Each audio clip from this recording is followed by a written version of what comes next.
The Nintendo Family Computer, or more commonly referred to simply as the Famicom.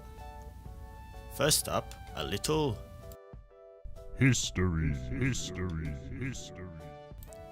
Following a series of arcade game successes in the early 1980s, Nintendo made plans to create a cartridge-based console called the Family Computer.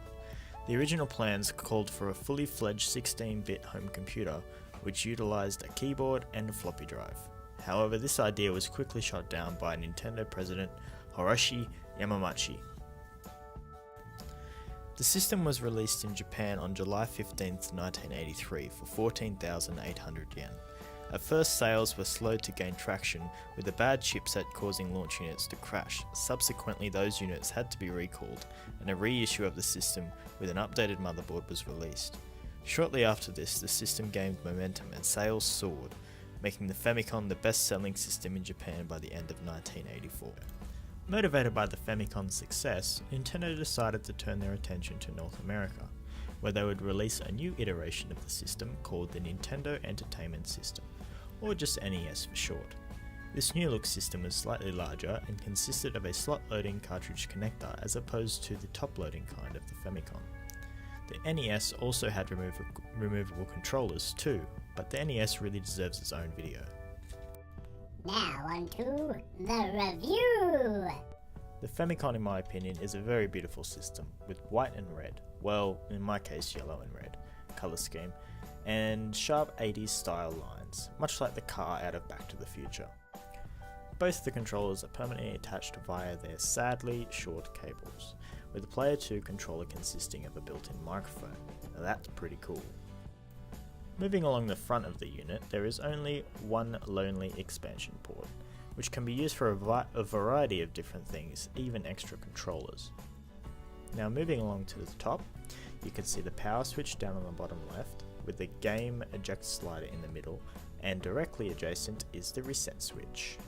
Then further up, we have the cartridge connector, which is protected by this very sexy red flap. Now moving down to the rear of the console, you'll find an AC adapter input on the far left, followed by two switches used for RF video out, and then finally there is the RF video out connector. One thing to note is, this system was only originally designed to be used on Japanese TVs, and is a struggle to get to work on most modern televisions.